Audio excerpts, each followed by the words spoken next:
Captain Laura Savino, Jet Boss. All right, let's get right into this. So yesterday, Air India Flight 1470 and Airbus A320 had an in-flight cabin fire due to a lithium battery exploding that belonged to a passenger. Big deal, really big deal. So I immediately decided I need to dig into this incident. And doing a little bit of research, I found some of the stuff that the media was reporting wasn't exactly accurate. The flight aware ground track didn't match up, a couple other things, but that's okay. You know, I guess that's why I'm here, right? To bring these incidents to light and also maybe to correct a couple things the media might not have gotten correct. But while we're on the topic, let's talk about lithium batteries and fires. And, you know, you might think that an engine on fire is a pilot's worst nightmare. It's not good, definitely bad. But boy, let me tell you something. A lot worse than that is a fire inside the cabin. Why is that? Well, because there's not a whole lot that we as pilots can do if the cabin is burning, and because you can't evacuate an aircraft that's on fire that's up in the air. And because cabins burn really, really quickly. A passenger aboard a Russian aircraft took this video as flames erupt. The passenger said the flames came from a battery power pack. It set the seat on fire, and passengers passed water bottles as a flight attendant sprayed a fire extinguisher. Passengers were coughing in thick smoke. So if you have a fire in flight, in the cabin, that's as bad as it gets. And that's where we count on our flight attendants and maybe other passengers with common sense to jump in when something like that happens.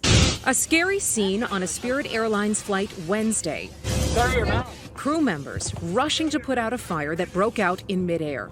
Passenger Rocco Chiricella jumped in to help. I'm a retired New York City fireman. I guess it's just instinct. All right, so this Air India flight, that's not exactly what happened as it was initially reported. They did have a fire, they did have a cell phone that did explode. However, it happened on the ground before takeoff. Thank God.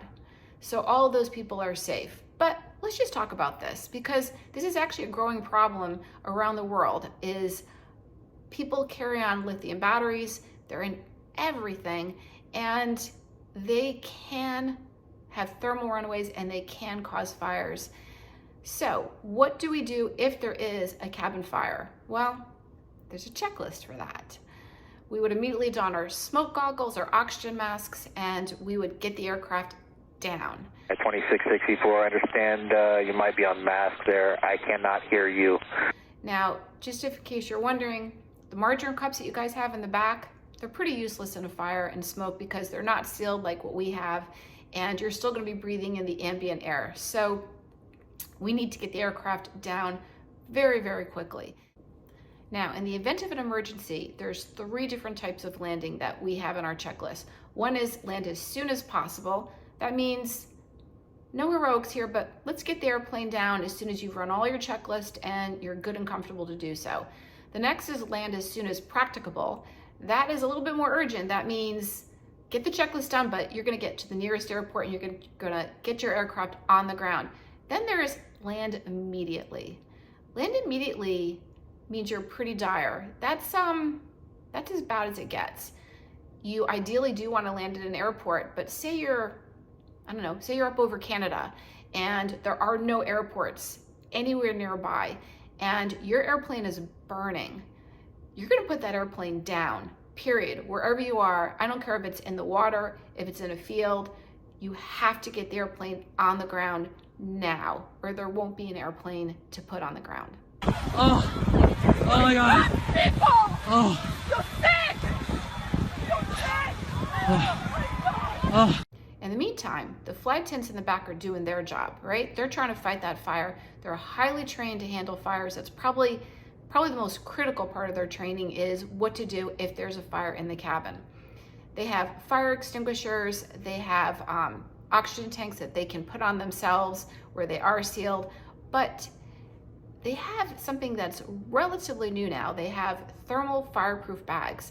So if you as a passenger, you have a phone or a laptop or something that you feel is heating up and perhaps a thermal runaway is coming, you can give that to the flight attendant and they will put it inside this thermal bag, and it will be insulated and it will be safe. Now, I'll just add, this is voluntary, this equipment. Again, just another example of how the airlines are more safety conscious than the FAA. I don't know, maybe Mayor Pete should get a couple letters on this, because the FAA should mandate this equipment on aircraft. It should not be something that some airlines will spend the bucks to do and others are like, yeah, I don't think so. Okay. So what's the bottom line? Well, the bottom line is that lithium batteries, they can catch on fire. And that fire in aircraft cabins is bad. And this is a problem that's not going away anytime soon. We've had 57 of these thermal runaways just in the last year alone. In 2022 alone, the FAA says there were 57 incidents like this one on a plane. 57 incidents like this one on a plane. So let's do whatever we can to prevent it. Keep your portable electronic devices on you. Don't put anything in the aircraft cargo hold. Keep an eye on them on the flight, and I don't know, maybe write a letter to Pete Buttigieg and just give him a little nudge to mandate the safety equipment that we need to prevent this on our aircraft.